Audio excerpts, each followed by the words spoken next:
I'm Joe, and I'm in Idols. Beautiful, Joe. Thanks for joining us this afternoon. Thanks for having me. My absolute pleasure. So, Idols return to our shores early next year for a run of shows starting in Auckland on January 16th. We'll hit Brisbane on the 18th, Melbourne on the 21st, and finishing in Sydney on the 22nd, mate. I know you guys are a busy band, so how far out from international tours do you let yourself get excited, and start focusing on it? Do you do it from now, or do you wait till they get closer? I don't really get excited until I'm on stage. I think that's the balance of it. You need to find balance in that sort of thing, and like it's it's a lot when you're doing I don't know, like 100 shows a year. Mm. You gotta If you're getting excited about shows all the time, you'd be a nervous wreck. Um, it's also like it's about being present. Um, it's about being present. You gotta reserve your energy for the stage, and that means you're like just making sure you're ready for it. And I don't know, and also normal life. Thanks very much.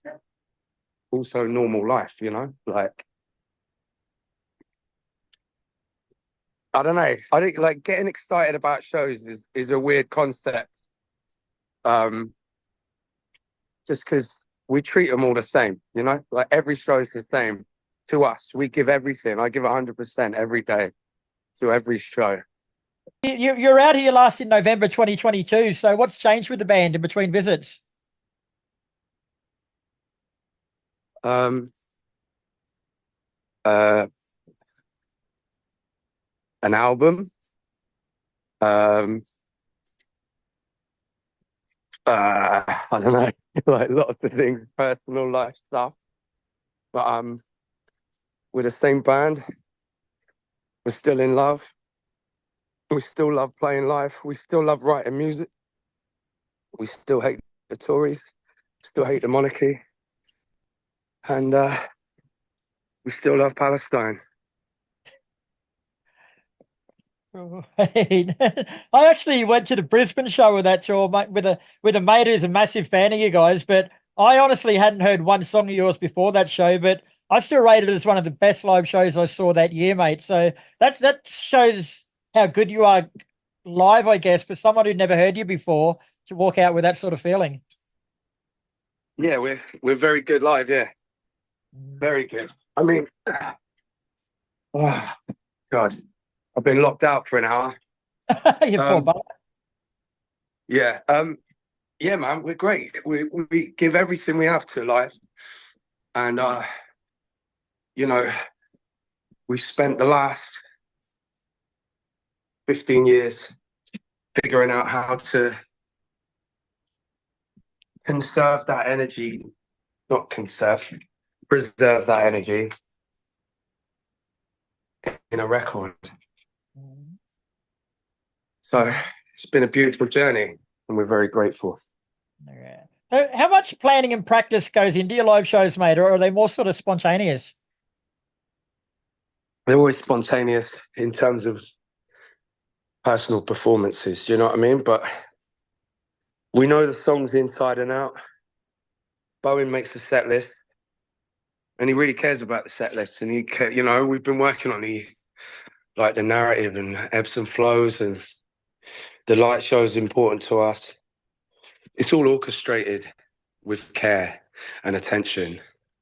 But as far as our performances go, it's completely, you know, I think that's the key is to kind of just be present. And to be present, you got to unthink, and just not have anything else in your head, just to let go. It's a beautiful feeling. It would be. Now, I did a review on your live concert, mate, and one thing that really impressed me about you guys was the fact that your commanding stage presence, I guess, or the way you sort of had the crowd in the palm of your hands, mate. Like I'll read you out what I wrote and then ask you the question, but I put you get the feeling that had he been in a mischievous mind, Talbot could have easily persuaded the crowd to wage war on whoever or whatever they were directed to. But tonight's show was not about control. It was about respect. And that was given in equal parts by the band and their disciples. So, like, the question is, bro, like, can you actually feel on stage? Can you feel how much you've got the crowd in your control, I guess, like hanging off your words? Um, uh, Not really. I mean, you can tell when they're enjoying it, but I don't know. I don't. I think the key to it is to not think too much about whether you got control or not. You Yeah. know, you just don't give it the time. Just keep moving forward and keep just being present with the song and enjoying that moment. Right. You know. I was going to say, I've seen other bands in that same position, and they could turn the crowd like to a negative sort of thing. But you actually, every time you gave a speech, like even though they were from the heart and they were passionate speeches, you still didn't incite that feeling of violence, I guess, which was from my point of view, mate. It was admirable. It was really well done. Thanks very much. So is that like I said, it's sort of just hard for me, like say sitting there watching you and you look at the person next to you, and if you said I want you to turn to the guy next to you and punch him in the face, 99% of the crowd would actually do that, like it's got to be an amazing feeling.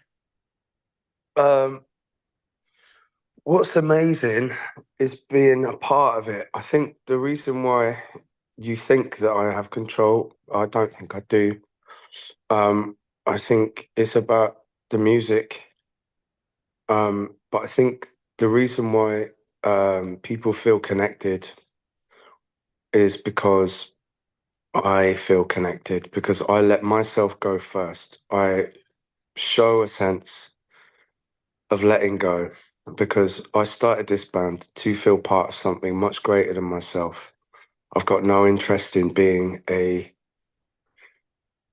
fucking messiah. I just got an interest in feeling a connection to people and feeling like I'm not alone because I was very lonely and very scared. And I wanted to make that connection happen so that I could go out there and feel part of a community of people that know a sense of love and empathy so that I can go out there and just not feel completely deflated by a fascist government and all the rest of it, And it was a real time of disillusionment. I had problems, I had addiction, grief, and serious trauma, and our country was falling apart because of a right-wing government that was just selling our public sectors off piece by piece and blaming the poor for it and brown people. And now we are where we are. And I get up with the same purpose. And whenever I go on stage, I know that I am about to let go because I am in safe hands. And that's all I ever wanted. Yeah, very cool. Now, you're going to be bringing with you Nation of Language from the US. So tell us a bit more about them and why you chose them as touring partners. Um, I just like their music. I kind of yeah, I just always pick bands that I'm enjoying at the moment, and I think they're fantastic. I haven't seen any footage of them live or anything, but I mean, it's just really beautiful music. I love it. It's great. It's really interesting, and I think, yeah, I think it'd be a good contrast to us as a live show. Oh, sure. Your last album, TANGK, that's hard to pronounce, came out earlier this year. So how was the reception, mate? Like, did the fans embrace it as much as what you thought they would? Yeah, I think more than I thought they would. It was great. I think it took us a while to understand how to perform the songs properly because they were kind of new kinds of songs for us.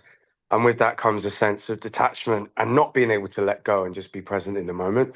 So it took us a while to kind of figure them out in order to just be ourselves on stage and let go. And when we did get to that point, it's magic, and the crowds have been great.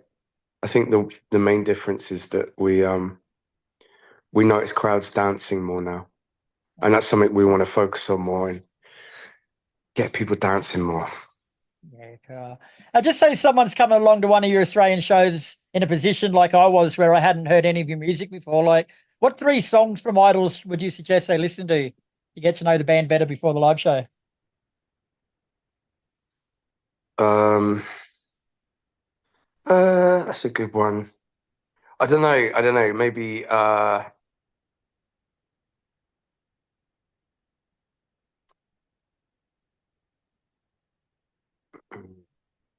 maybe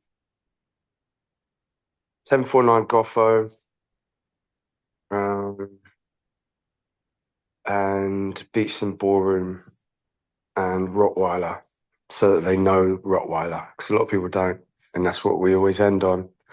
I wouldn't give them Colossus, because then it would ruin the start of the show if they didn't know us. It'd be cool to see that without knowing it.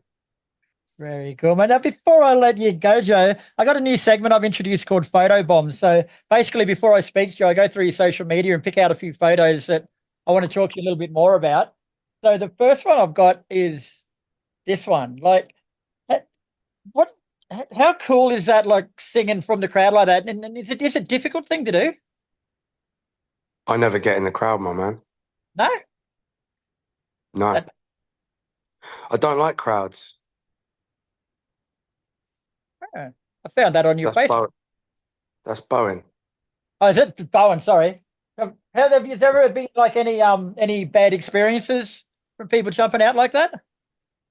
I mean, yeah, I got in a few fights back in the early days when people thought we were some sort of I don't know, punch bag.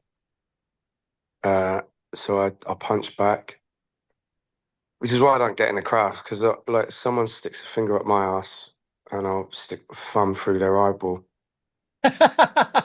Yes, I'm from the same school as you, my And friend. honestly, I love a bit of ass play. I do, but not without consent. Do you know what I mean? Consent and heaps of lubrication. Yeah, not that much for me, to be honest. I'm pretty experienced in that department, so I don't need a lot.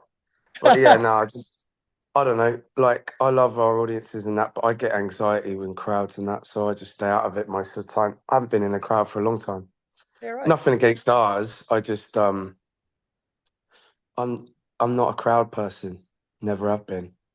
No worries. And this is the other one I found, mate. Like, how special are moments like that? Like when you're sitting back looking at them, like just engaging with children, like the next generation of music lovers. Yeah, it's great. I think it's great. I think it's cool that we get to engage with families, which I always love, is seeing parents bring their kids, and like, yeah, it's great. It's a beautiful thing that like we connect with children. I think I never expected that or thought of that as a thing that would happen. So it's always cool. We've had a few interesting interactions with kids on stage and that. I like bring them up. I like bringing kids up, see what they do. Um, But just and then I get realised it's kind of like an insurance nightmare. So, well, it's all good. very cool. All right, Joe. Well, thanks very much for your time tonight. Idols will be in Australia next year from January 16th in August before coming over to Australia for three shows. So, like I said before, mate, one of the best live shows I've ever seen. So, if you're on the fence about going, get yourself a ticket because you won't be disappointed. Thank you very much. I appreciate you saying that.